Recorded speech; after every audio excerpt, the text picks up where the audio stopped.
Ladies and gentlemen, welcome to the second SOC Sidebar brought to you by the Federalist Society Student Division and the Federalist Society at Yale Law School. My name is Jake McDonald, and I'm the president of the Federalist Society Student Chapter at Yale Law School. Each month, the Student Division and a rotating student chapter will host an episode featuring a judge being interviewed by a student chapter president about that judge's passion, hobby, or interest and how it interrelates with the law. Our second SOC Sidebar features Judge William Pryor, who will discuss college football. Judge Pryor serves as the Chief Circuit Judge on the United States Court of Appeals for the 11th Circuit. In 2013, he started serving on the United States Sentencing Commission, and in 2017 served as the acting chair. He has taught as a visiting professor at the University of Alabama Law School and previously taught as an adjunct professor at the Cumberland School of Law of Stanford University. He served as the 45th Attorney General of Alabama, and he graduated magna cum laude from Tulane Law School before clerking for Judge John Minor Wisdom of the Fifth Circuit. Judge Pryor, let's just get started by asking, was there a particular moment for you that ignited your passion for college football, and what has the sport meant to you since that time? Well, in Alabama, when you go to first grade, one of the first questions you're asked is, are you an Alabama fan or an Auburn fan by your fellow students? And if you're not an Alabama or Auburn fan, or you're from another part of the South where the Southeastern Conference reigns, then you might say, oh, well, I'm an LSU fan, or I'm a Georgia fan, or something like that. But if you say, I don't know what you're talking about, then the next question is probably, are you a Yankee? So it's such an ingrained part of the culture that from really my earliest age in school, I remember having to pick sides, and I picked Alabama. The first season that I ever really remember watching was the 1971 season. Alabama won 11 regular season games and lost in the Orange Bowl to Nebraska for the national championship. But I've been hooked ever since.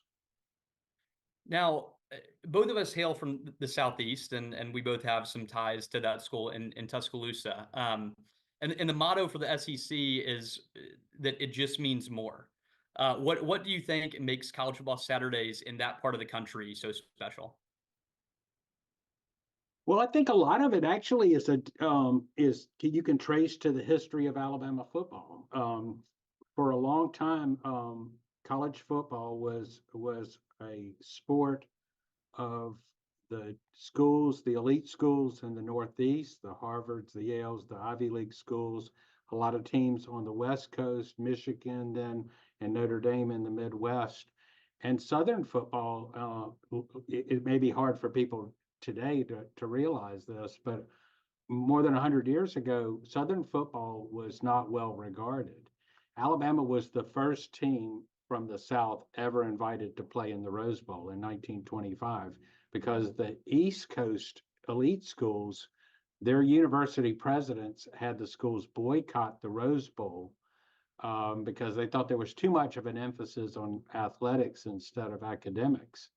And so Alabama was invited as the best team in the South that year to play Washington in the Rose Bowl. And all the West Coast sports writers criticized the invitation, thought that Southern football was so inferior that it was a poor decision to invite Alabama. And it might be hard for people to fathom this, but the entire South, which really had not ever really recovered from the Civil War.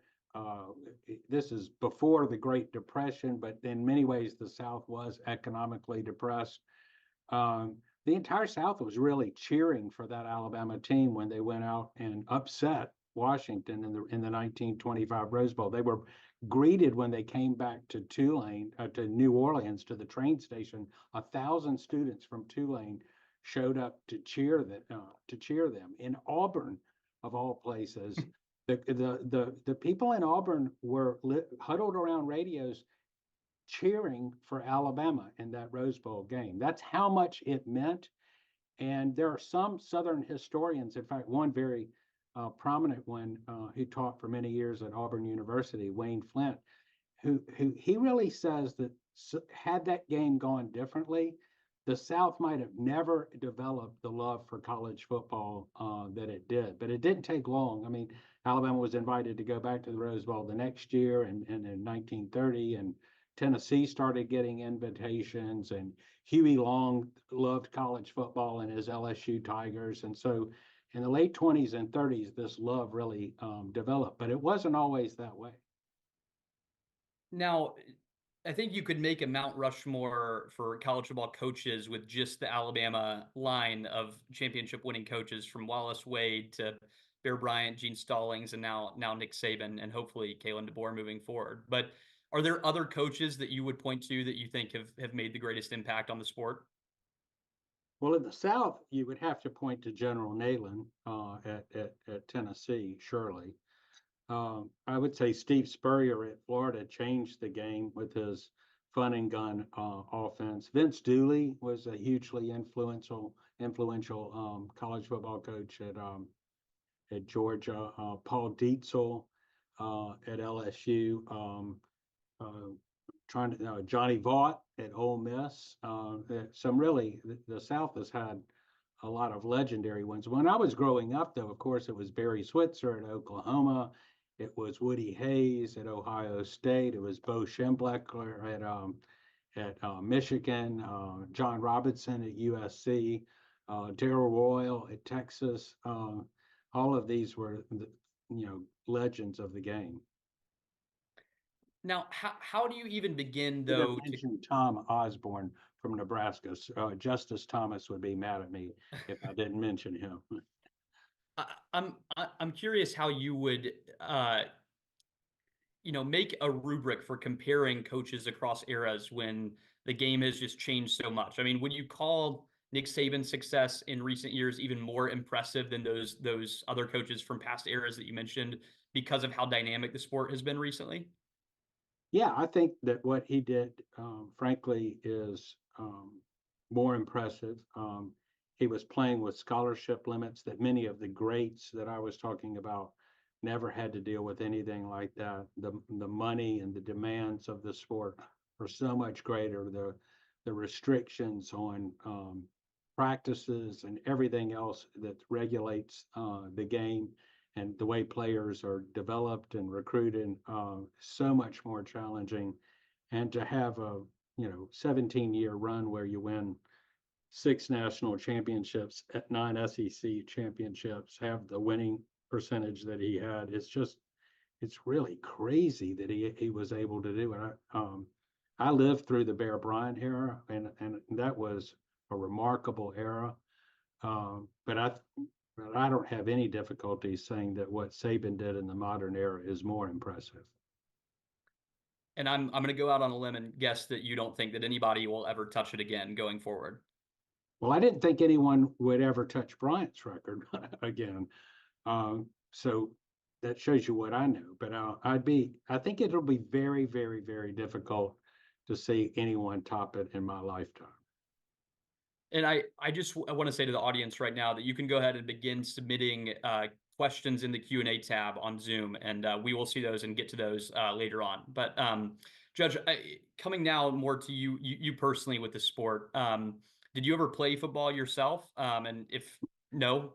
No, my father was the high school band director, and I didn't have a choice. My first Christmas one of the first Christmases I can remember, I came down and looked under the tree, and there was a drum pad and drumsticks and a method book under the tree. I didn't remember asking Santa Claus for those gifts, but that was my present that year. And in my house, you had no choice. You were a musician, and that was it. And my father thought that football was something that was done before and after the band played at halftime. Yeah. Now on college football Saturdays, do you have a game day ritual before the game, during the game? Is there anything that you have to check off the list to make sure? Well, there was a time when Alabama played its games in Legion Field, where I would make sure that, particularly my older daughter Caroline and I, when Caroline went to the University of Alabama and graduated there, from the time she was started going to games with me at about age 2, we would always go to the statue of Bear Bryant that's outside of Legion Field that commemorates his 315th victory, which set back then the record for coaching. And it was a victory over Auburn, which made it all the sweeter. So I'd always make sure that we went and touched the Bear Bryant Memorial. These days, I try to get there in time, at least to see the Walk of the Champions, to see the team come in two hours before kickoff. Now it's 2.5 hours before kickoff. That's my main ritual. I like to go to tailgates when I can. But when you have 11 o'clock kickoffs, or you have 7 o'clock kickoffs and 2:30 kickoffs, it's hard to have the same ritual all the time. TV has changed the sport so much. You have to know only about 2 weeks beforehand when the game is going to be played. So I have found myself really liking the 2:30 time slot for the Bama kickoffs. Is that also your favorite? I mean, I think that everybody has the different preference with having the early one so that you can watch all the later games, having the middle one because it's the best time of the day, having the late one for the opposite reason. Well, traditionally, when I was growing up and very few games were televised, the game was always at 2:30. And so I guess if I have a preference, it's that. The early season, though, when it's pretty hot in the South, I remember being at a game in 1990 when Gene Stallings' first game as coach at Alabama was in Legion Field. It was the end of August. Alabama was playing Southern Miss. Southern Miss had a quarterback named Brett Favre, and we didn't know who Brett Favre was yet. Brett Favre, so to speak, wasn't Brett Favre, and they upset Alabama. And I think it was the hottest game I'd ever attended until maybe a game I went to in College Station. And I think I would have preferred a later night kickoff that day, but most of the time I think 2:30 is a great time for a game. Now, stepping outside of Tuscaloosa, are there any college football traditions that you think just stand above the rest? Well, look, my wife is an LSU grad, and I have a lot of appreciation for the traditions at LSU. My LSU relatives I don't know if they like this when I tell them that. I don't consider them a rival. I really like LSU. I loved their march into the stadium. I loved the days when they used to have Mike the Tiger come into the stadium in his cage. Of course, I guess PETA ended that. I think that's one of the great traditions of college football. But for the most part, I love all the pageantry really that's associated with all the programs, and I can't pick out anything else beside that. In Tiger Stadium, they really like the night games, and I do think there's something to be said for their games are always best when they're at night because they're so loud. The LSU fans might drink a little bit of alcohol during the day, and it might get a little loud in Tiger Stadium in a really special way at night. And we saw that play out this previous weekend with Ole Miss coming to town. So, yeah. Do you think, is there a particular game or moment in college football history that defines the sport that you think the sport would not be what it is without that moment? My mind immediately goes to when I was a student, second and 26, with a walk-off in the national championship game. But yes. My greatest memories really go to games that really mattered a lot and where I went with family members. And I could talk about some of those, but you think of Doug Flutie's Hail Mary pass and to win the game for Boston College. That was a great moment in college football. Billy Cannon's run against Ole Miss in 1959. Now I'm going to tax memories here. I don't know how many of you who are listening are going to know some of these moments in college football history. That's a great win. I think of Van Tiffin's kick against Auburn in 1985 as time expired to win that game was a big one. The last two victories down at Auburn, 4th and 31, and then and the crazy drive that Bryce Young led 2 years before that, and then the overtime victory. Just, and I was at the kick six. Everyone talks about the kick six. And I mean, you can't change the fact that it's something we're going to talk about, unfortunately, for a long time to come. But thankfully, because Auburn did not go on to win the national championship that year, the effect has to be a little bit dampened, I think. Would you agree? Well, I think it's maybe dampened by the fact that we ripped their heart out the last two times we played down there. Yeah. And including on the 10th anniversary of the kick six. Yes. Now, okay, we're going to shift a little bit into molding college football with the law. So it might surprise some of the audience to know that college football has its own version of, you could call it justiciability doctrines in reviewing calls made by the referees. For instance, most penalties cannot be reviewed at all. Is that something, Judge, that you would like to see those calls or non-calls come within the scope of review? No, I think the review, frankly, has hurt the game a lot of. It's inevitable that with video, and the technology that we have, that we would have some review of plays. But I watched a bunch of games this Saturday, and I'm not talking about. I was at the Alabama game, but the games I watched on television were painful to watch because of the multiple delays by reviews. And so, if anything, I would think that they've got to find a way to make the reviews quicker and maybe less frequent than they are now. I mean, that LSU Ole Miss game Saturday night, the number of reviews were just really frustrating for the fan, I think. And so I'm going to guess that you would also not support any sort of shifting of the presumption that you have to have indisputable evidence to overturn the call. No, I think that the refs or the umpires they're down there on the field. They're seeing it close to the action. They don't always get it right, but they usually get it right. It's amazing how many things that they get right, and I think that it needs the video evidence does need to be incontrovertible to overturn their calls. That's what the standard ought to be. It's really clearly erroneous. It's the same review that we have for findings of fact. It's a clear error standard. I think that's appropriate. It's not de novo because you're not there on the ground seeing it close up in the way that they are. Now, you have mentioned to me before in preparing for this that your strategy in hiring law clerks overlaps with Coach Saban's recruiting approach.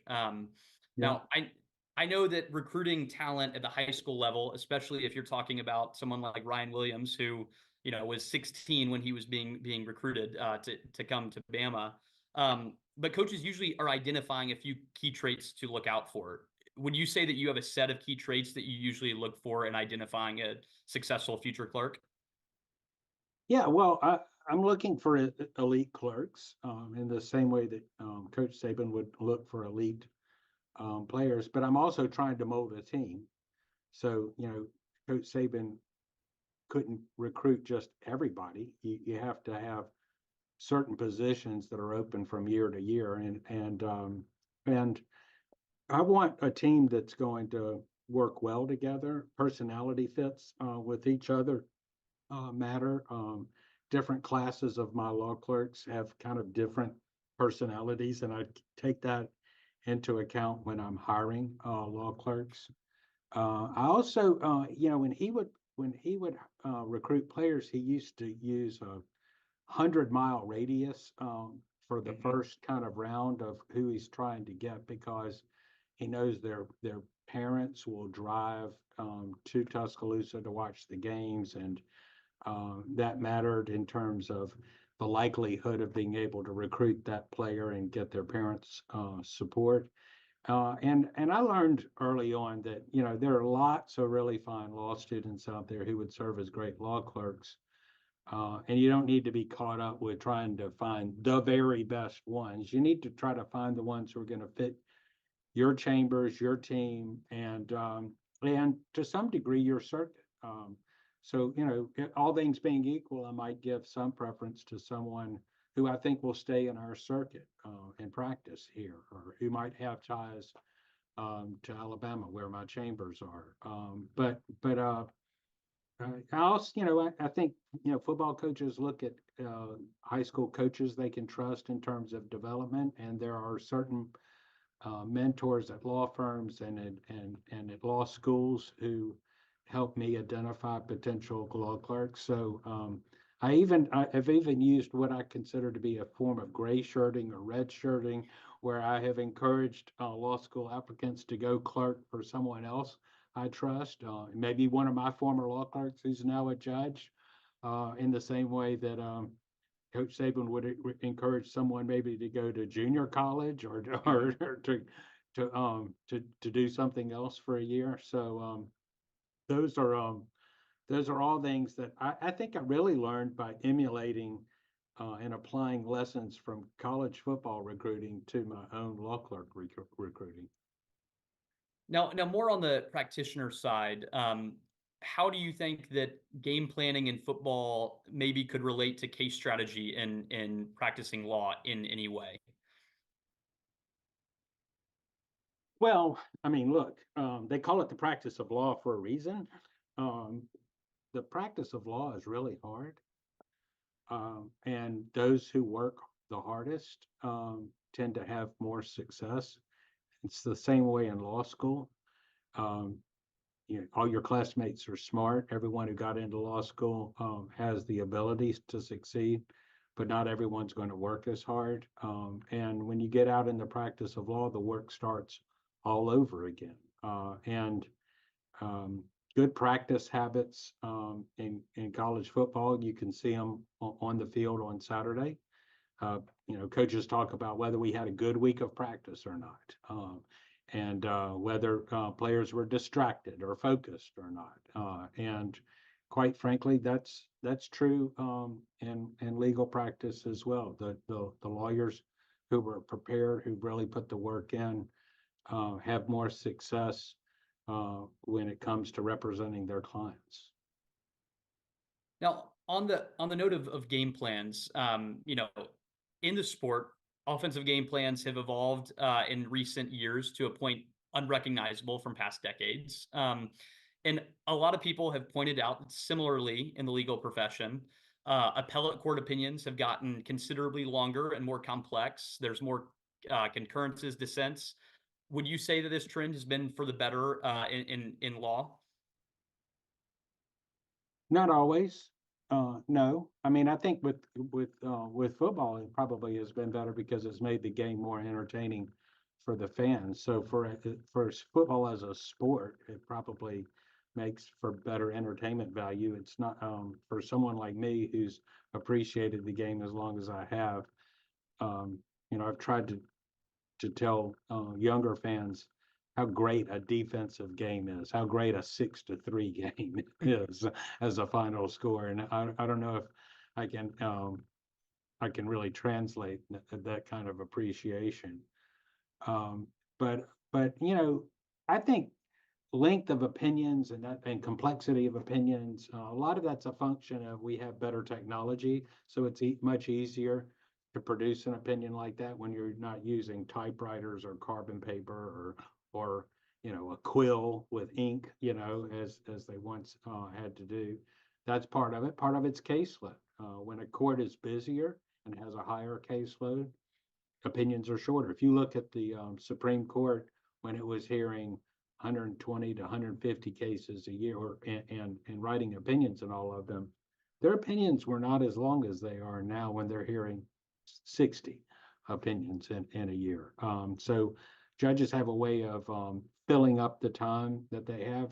The DC Circuit, which some people think is like the second highest court in the land. I don't know where why it's any higher than any of the other Court of Appeals. But the DC Circuit has a really low caseload, but they have very complicated and polished, really well done opinions because the judges are filling up the time that they have with writing more elaborate opinions than a heavier caseload would allow them to do.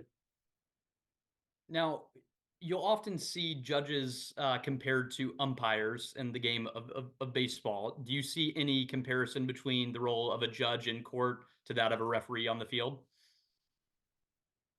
Well, I think it is, particularly at the trial level, because, and to some degree at the appellate level too, with abuse of discretion standards. There are some judgment calls that you have to make.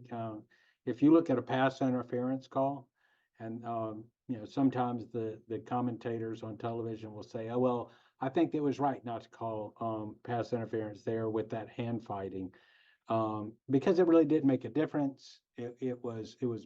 Both players were engaged in it. And that's not the sort of thing that you can really write in the rule book. It's a matter of discretion.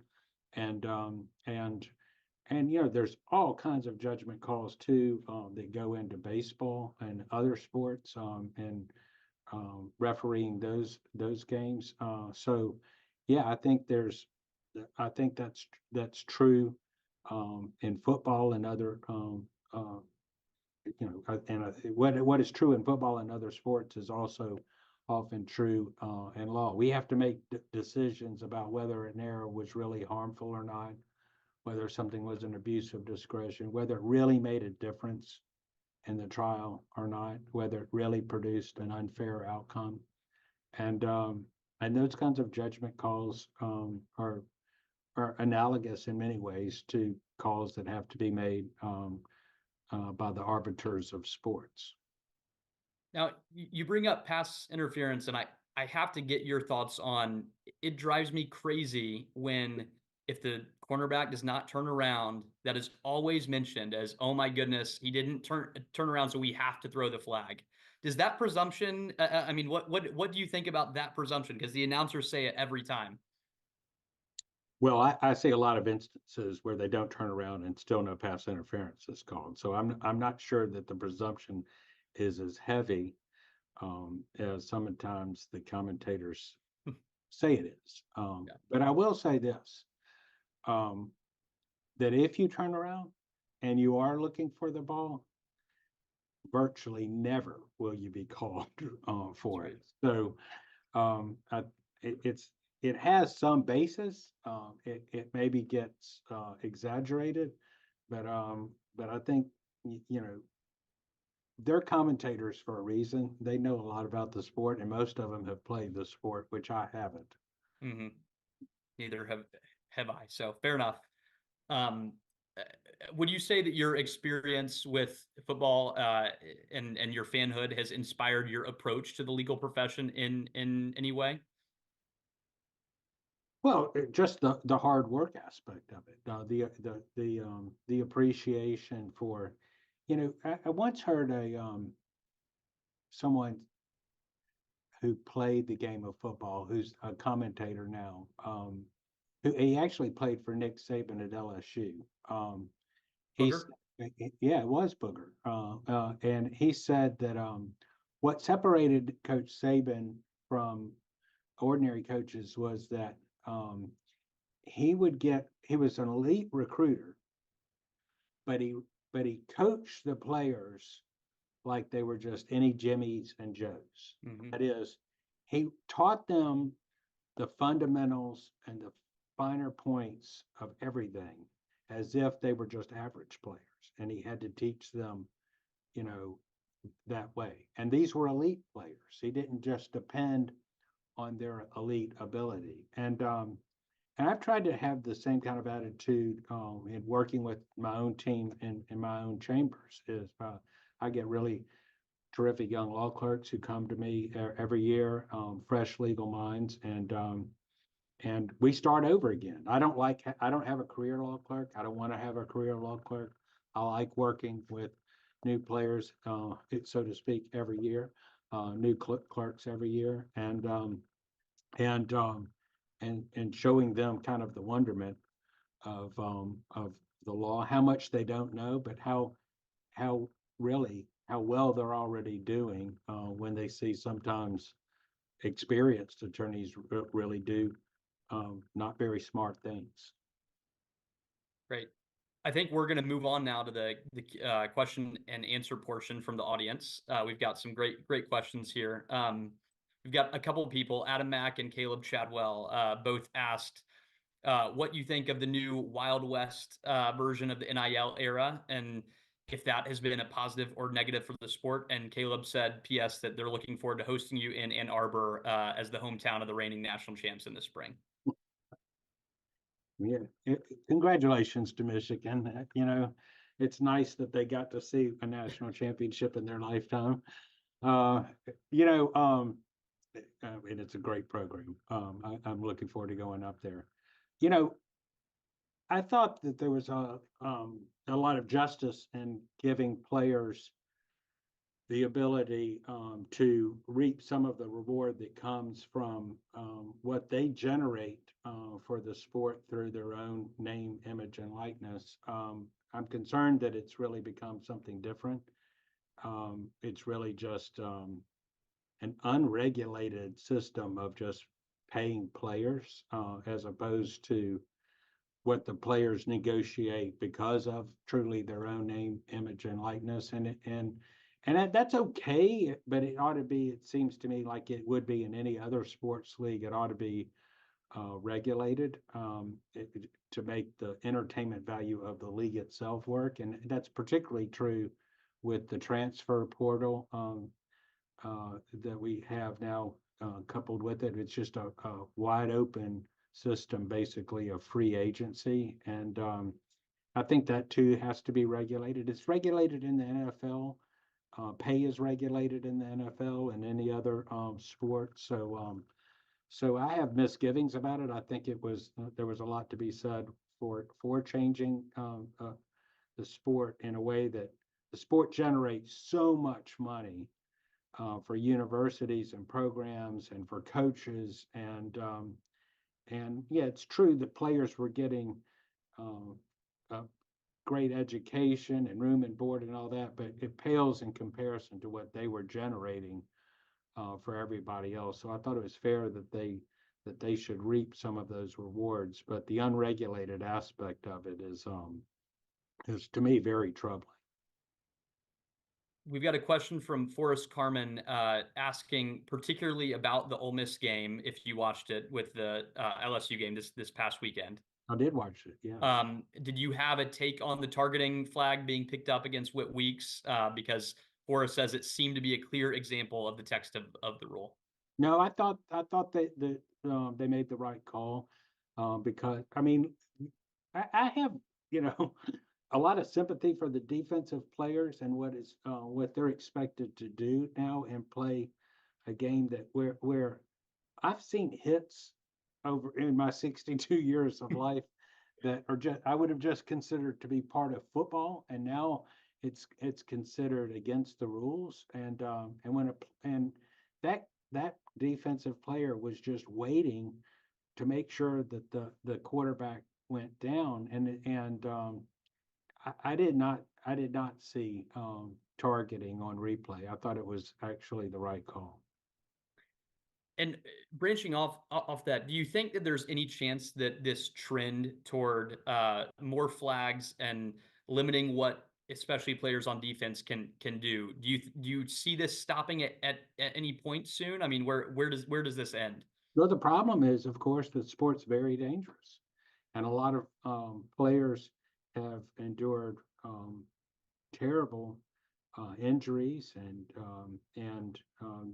these changes to the rules are being done for player safety. So I don't think that necessarily ends. I look at football and as always in this historical way, and maybe it's just my nature, but if you go back in the earliest days of football in the late 1800s, players, when they had no helmets, no pads, when they had kickoffs, players were killed in kickoffs. I mean, that was not that unusual. They died during a kickoff. And so the sport has always evolved to try to promote player safety. That's why they have pads. That's why they have helmets. That's why that equipment has all gotten more sophisticated. And so with concussions and all the other problems that the sport has had, no, I'm not surprised. It's a tough thing for the defensive player sometimes to know what to do or not to do, but there's a reason for it. Sure. We've got a couple questions about the college football playoff. So first, Joseph asks, what do you think the sweet spot is with the playoff size? Because he notes that continuing to grow the playoff takes away the significance of the regular season, which is true. Yeah, it's killing the bowl games, and I hate to see that because I was always well, I grew up in an era where we just had the bowls and we had no playoffs. I actually thought 4 teams was the sweet spot. I think it's people could say whatever they want, but about who gets in and who gets out. But I don't think there's a year where any team that was left out would have won the national championship when it was a 4-team playoff. Maybe the best argument was last year Georgia might have won it all had they not lost the SEC championship to Alabama. They might have won it all. I don't know. That was a really fine football team, but I think they got it right year in and year out, and where there might have been a debate here and there, I don't think it ever really made a difference. I certainly hope it doesn't get any bigger than 12. It's hard to make a judgment about it when we haven't yet seen it play out, but it's hard to imagine that more than 12 would be a good idea. And you kind of answered it, but Gabriel Powell asked what that has done to the bowl games, basically, and if the bowl games even matter now. Well, the bowl games don't matter, unfortunately, and now players opt out of bowl games if their team's not in the playoff. And I understand why the players do it, but it's diminishing the sport, and no one cares about the bowl games anymore. And I think that's unfortunate. Tobias Johnson asks to explain. You said that Nick Saban has now taken the throne for you. What got him past the bear, and when did that moment happen for you? Well, when he won 6 undisputed national championships. You got to understand that for me growing up, I watched Alabama win national championships, and some of those were undisputed, but back then it was pretty frequent that there would be a controversy about who was the national champion. So the Associated Press might award it to one team, and the coaches poll in the United Press International would give it to someone else. And then there was the MacArthur Bowl trophy that would be awarded to somebody, and there was constant controversy about who was the real national champion. And Coach Bryant, not his fault, but he was coaching in that era. And you didn't have a playoff to settle it. And sometimes the national championship was awarded in some eras before the bowl games, and the national champion would go and lose the bowl game. Coach Bryant beat when he was at Kentucky. His Kentucky team beat the national champion from Oklahoma in their bowl game, but Oklahoma had already won the national championship. So Alabama lost the national championship in the coaches, in the AP poll to Notre Dame because we lost the Sugar Bowl, but we had already won the coaches poll in 1973. And fortunate for Nick Saban, not only was he doing all of this in an era with scholarship limits and all the other difficulties of coaching in the modern game, but all of his were undisputed national champions. Everyone knows all 6 of those were the national champions. So I take you to be saying that you do not recognize UCF's claim to the 2017 national championship. Is that correct? No, that's ridiculous. Got it. Well, we'll close with one final question from Santiago, who touches on, you talked about the similarities between the skills needed to be a great lawyer, great judge, and that of being successful on the football field. If you could build the ideal future judge from scratch, would you have wanted that person to play football seriously growing up, given the lessons that the sport can teach? I think it would be a great thing for them to do, but I'd be excluding a lot of great lawyers if I limited them to football players. Whizzer White, was a great Supreme Court justice. I actually admire him as one of our greatest justices. But no, I wouldn't want to require that because God creates a lot of smart, talented young lawyers who don't have any place on a football field. Well, Judge, thank you very much for your time tonight, and thank you to the audience for participating, for sending questions. Next month's SOC Sidebar will be held on Tuesday, November 19th at 8 o'clock Eastern, and will feature Judge Lisa Branch, who will discuss guns. You can register at fedsoc.org/sidebar-3. And that's it from us tonight. Thank you, everyone. Roll Tide, Jay. Roll Tide.